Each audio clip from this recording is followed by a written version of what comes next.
Alhamdulillah sih, kalau mengingat perjalanan Dede dari awal ya.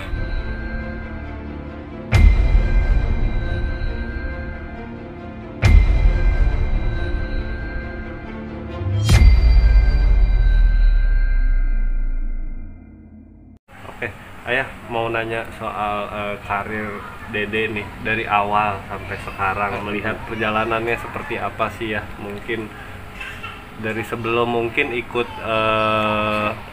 tidak ya waktu itu sampai sekarang lihatnya bagaimana ya? Ya, Alhamdulillah sih, kalau mengingat perjalanan Dede dari awal ya, dari ya seorang Lesti yang di kampung yang nyanyi dari panggung ke panggung, dari kampung ke kampung, ya sampai akhirnya kita ngikuti audisi DA di Indosiar.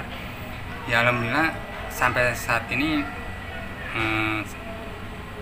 banyak kemajuan dan ya memang pesat sih kemajuannya buat Dede. Ya saya bersyukur aja sih. Oke. Nah, ya mungkin dari apa nyanyi di kampung-kampung waktu itu sampai akhirnya ikut audisi itu, mungkin ceritanya boleh di flashback lagi seperti apa sih ya? Ya seperti yang saya ceritakan tadi, memang dari awalnya itu dari misalnya pengalaman pahitnya ada, ya senangnya juga ada. Ya pengalaman pahitnya karena kan kita juga namanya juga nyanyi di kampung, dari kampung ke kampung, bahkan dari ke tetangga kampung gitu. Ya kadang-kadang yang sedihnya tuh kadang kita kan naik motor-motor, ya motor zaman dulu ya, motor yang sering mogok, sering ganti ban gitu, sering kempes ban tambah. Ya yang sedihnya tuh pas pulang dari panggung, dari kecamatan, dari tetangga kecamatan gitu. Nah di tengah perjalanan udah hampir maghrib, hujan besar. Nah ya sampai-sampai di belakang kehujanan, sampai-sampai saya tutupin pakai jas hujan sampai dia ketiduran, sampai beberapa kali mau jatuh karena mungkin dia juga selain capek juga ngantuk dan juga kedinginan. Nah, pernah juga ngalamin pulang manggung malam, tengah malam jam 2 malam, sampai udah mau nyampe rumah sih, tapi pas di tengah hutan itu, di perjalanan yang jelek, itu bannya kempes. Ada banyak kempes, sedangkan di tengah malam gitu jam 2 gitu mana ada tambah ban yang buka, dan itu juga memang di tengah hutan gitu nah itu yang paling menyedihkan, itu dia sampai jalan kaki berkilo-kilo gitu, sampai ya kita menemukan, ya kita sambil mendorong motor sampai menemukan warung yang alhamdulillah sih yang punya warung itu baik, dia ngasih kita istirahat di situ, sampai dia nunjukin juga di mana tambah ban. Nah gitu, alhamdulillah dia akhirnya walaupun kita nyampe rumahnya subuh, ya alhamdulillah kita selamat sampai tujuan, sampai rumah ya maksudnya.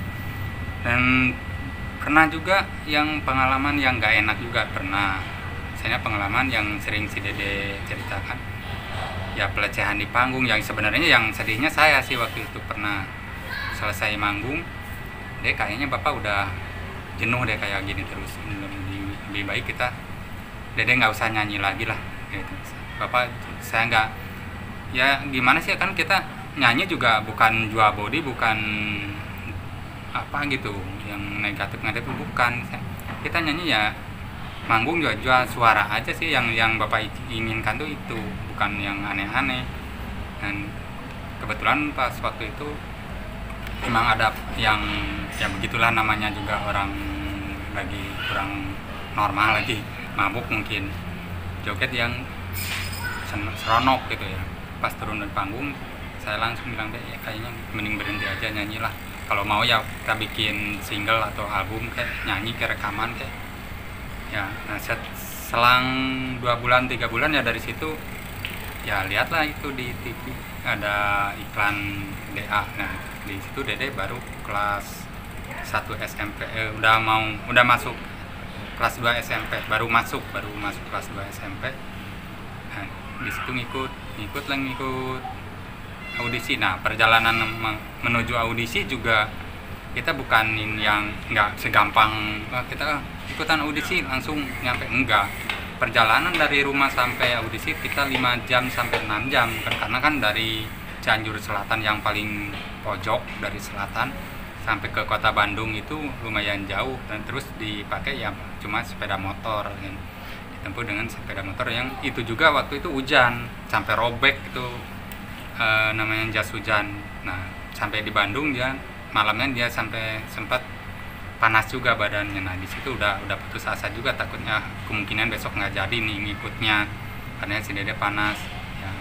Tapi alhamdulillah saya kasih obat warung, saya suruh tidur. Pagi-paginya dia udah siap, ayo, karena dia semangat ya waktu itu, ayolah berangkat. Jam 6 pagi itu udah siap lagi, udah bangun, berangkat jam 8.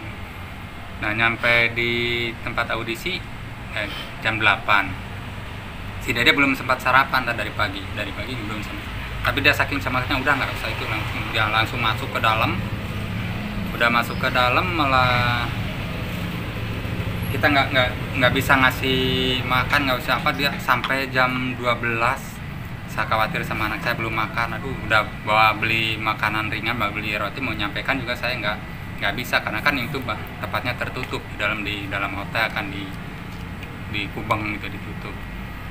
Nah sampai saya sedihnya situ, dia pas jam 2 dia baru bisa selesai, baru bisa keluar juga itu cuma sebentar doang, dia cuma ganti baju langsung masuk lagi, dia keluar malam.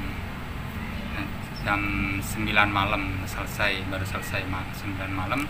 Nah itu juga belum dapat keputusan, dia tuh katanya nanti kalau lolos ke juri berikutnya besok, audisi kedua ke juri artis ya, waktu itu Benigno, Bang Ipul, Mbak Inul gitu. Besok jam 2 malam nanti ditelepon. Nah ada juga kekhawatiran pas malam tuh, memang di rumah kita nginep di rumah uanya Dede, di kakaknya mamahnya di Padalarang. Di situ sinyal jelek. Oh ini gimana kalau ada yang nelpon? Udah jam 2 nggak ada, udah jam 2 lebih, oh berarti nggak lolos lah, sudahlah. Udah setengah 3, udah mau jam 3 baru ada nelpon, katanya nelponin dari tadi nggak nyambung. Oh iya, besok channel Dede lolos bisa audisi yang kedua aja, audisi artis. Dari situ alhamdulillah besoknya kita ya, kalau yang besoknya mungkin lebih santai lagi karena kita juga harus nyari dulu baju. Kita nyari baju sampai jam 10 jam 11 kita baru dapat. Itu juga pinjem dari sewaan baju yang di tetangga saya waktu saya kerja di Bandung. Dan alhamdulillah dapat ya, sampai sekarang bajunya itu saya bayar juga karena kan itu buat kenang-kenangan.